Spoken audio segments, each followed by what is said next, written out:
États-Unis d'Afrique, bonjour avec vous Kia. Donc aujourd'hui nous sommes reçus par l'une des grandes têtes de ce royaume. Donc monsieur, je vous laisse vous présenter. Bonjour, je suis M. Konaté Vamori, de nationalité ivoirienne et je suis gérant de discothèque. Et depuis combien de temps êtes-vous au Maroc, monsieur? Je suis au Maroc depuis maintenant 7 ans. Ça fait 7 ans que je suis au Maroc. Et pourquoi avoir fait le choix du Maroc? Le choix du Maroc, je ne dirais pas que je l'ai choisi carrément, mais c'est quelque chose qui s'est imposé à moi, carrément. Je me suis retrouvé là par circonstance et du coup j'ai aimé la vie, surtout le climat et tout ça. Donc au bout d'un moment, j'ai décidé de m'installer au Maroc. Vous êtes installé. Oui. D'accord. Et donc vous disiez tout à l'heure que vous êtes gérant d'une grande discothèque ici au Maroc. Oui, je suis gérant de la plus grande discothèque afro au Maroc, disons dans le monde arabe, disons dans le monde arabe carrément, dans le Maghreb plutôt. Dans le Maghreb, c'est la plus grande discothèque afro, oui. Qui s'appelle? Le Djadja Afro Club. Le Djadja Afro Club. Oui. Et d'où vient cette inspiration? L'inspiration du nom ou je ne sais pas. L'inspiration de la boîte. L'inspiration de la boîte. À la base, c'est quelque chose que j'ai appris. J'ai appris à... Déjà, j'ai été manager dans le jargon, dans le style marocain qu'on appelle RP. RP. Donc, j'ai eu une formation de manager que j'ai fait à Abidjan. Et à Abidjan, j'ai bossé pratiquement plus de 13 ans, sinon 14 ans. En boîte, disons dans un maquis d'abord, avant d'arriver en discothèque. Et donc, voilà, je m'y connaissais déjà avant de m'installer là. Ici au Maroc. Ici au Maroc, oui. Et d'où vient ce nom, le Djadja? Le nom Djadja, c'est même pas moi-même qui l'ai trouvé, c'est un ami qui l'a trouvé. On était là en train de chercher un nom pour la nouvelle discothèque qu'on allait faire. Et dans la période, il y avait les hits de la fille Aya Nakamura qui était très en vogue. Et lui, il est venu nous dire comme ça, mais pourquoi vous ne mettez pas le nom Djadja? Au début, on a pris pour rigoler, mais après, jusqu'à 1 heure avant qu'on ne se sépare, mes amis et moi, nous nous sommes mis à fredonner des sons oh Djadja, on a compris automatiquement qu'il fallait mettre ce nom-là, c'est un nom qui allait très bien.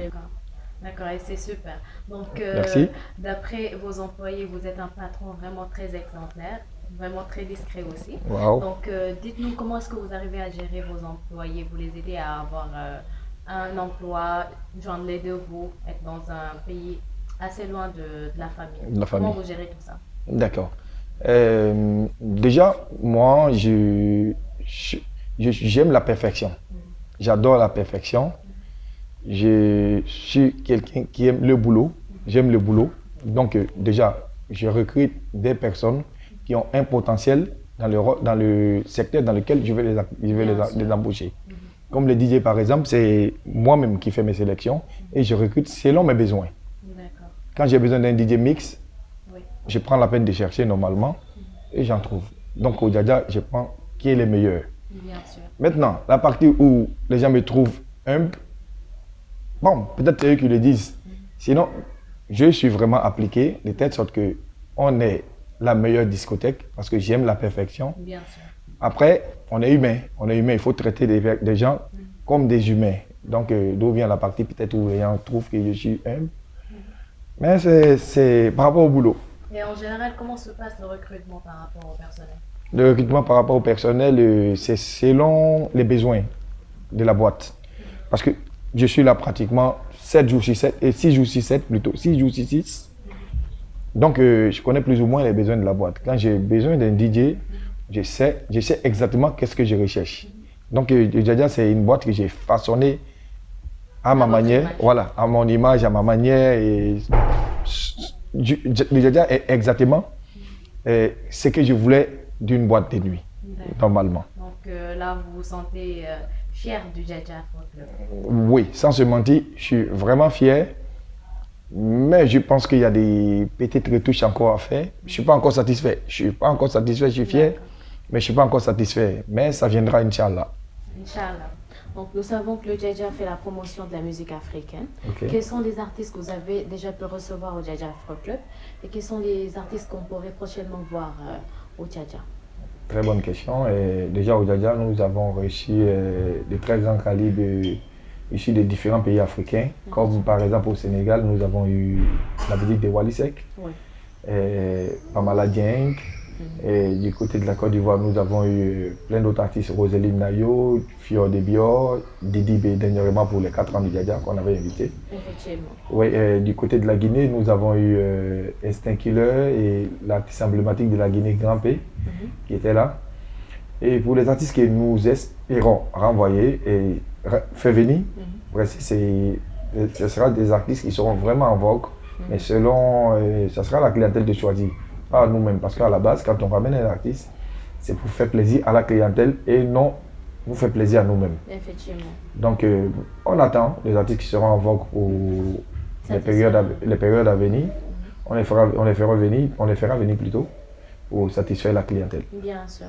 Nous savons qu'au Maroc, il y a plusieurs boîtes de nuit, mais le Djadia est de loin la meilleure. Donc, comment avez-vous à gérer la concurrence? La concurrence, je ne dis pas. Parce que moi, j'ai un slogan. Mon slogan, c'est quoi? Je ne suis ni les premiers, ni les derniers, mais je suis unique. Et j'essaie de créer quelque chose d'unique. En bossant dur pour le Djadia. Parce que, en quelque sorte, nous avons pu créer quelque chose au Djadia que les Blacks, même les Afros, n'ont jamais espéré avoir ça au Maroc. Avoir une discothèque à la dimension internationale, ça n'existait pas encore au Maroc. Au Maroc, voilà, nous avons pu le faire. Et donc, dites-nous s'il vous plaît, quels sont vos projets futurs par rapport à ce milieu-là, ici dans le Royaume? Projet futur, oui. Je veux avoir assez je veux créer de l'emploi déjà pour les subsahariens comme nous, mais dans pratiquement 3 à 4 villes que j'ai déjà ciblées, tout est en projet déjà.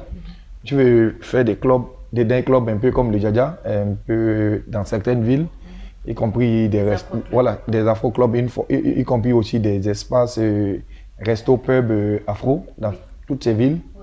Et cela va permettre. Il en manque. Ça n'existe pas. Ça n'existe vraiment pas dans les autres villes. C'est seulement à Casablanca que tu les verras. Voilà. Donc, je vais les créer et ça va permettre de générer des emplois pour les frères subsahariens qui sont là aussi. Ils n'en ont pas. Bien sûr. Et donc, ma prochaine question serait, comment est-ce que vous arrivez à gérer par rapport à votre famille, le Djadia, comme vous me l'avez dit tout à l'heure, vous y êtes 6 jours sur 7. Donc, comment est-ce que vous arrivez à gérer par rapport à votre famille, le Djadia? Dans la vie, c'est tracer des programmes. Moi, tout est programmé pour moi. Pour moi, c'est le boulot de la nuit, c'est carrément mon boulot. C'est pratiquement ma vie. C'est le seul boulot que j'ai appris. Donc, plus que c'est une activité qui se passe que la nuit, j'estime qu'à ce moment, ma famille, elle dort. Donc, moi, je bosse la nuit. Dans la moitié de la journée, disons dans la matinée, je dors. Et l'après-midi, je la consacre uniquement à ma famille. À votre famille, bien sûr. Et quelle est cette partie-là de vous que les clients, disons les spectateurs, ne connaissent pas? Est-ce que vous pourrez, s'il vous plaît, nous parler? Une partie de moi que la clientèle ne connaît pas, je pense qu'ils connaissent tout. La seule partie, c'est que moi, je suis la personne qui est très concentrée quand je suis au boulot. Quand je suis au boulot, c'est boulot, boulot, boulot, boulot et rien d'autre.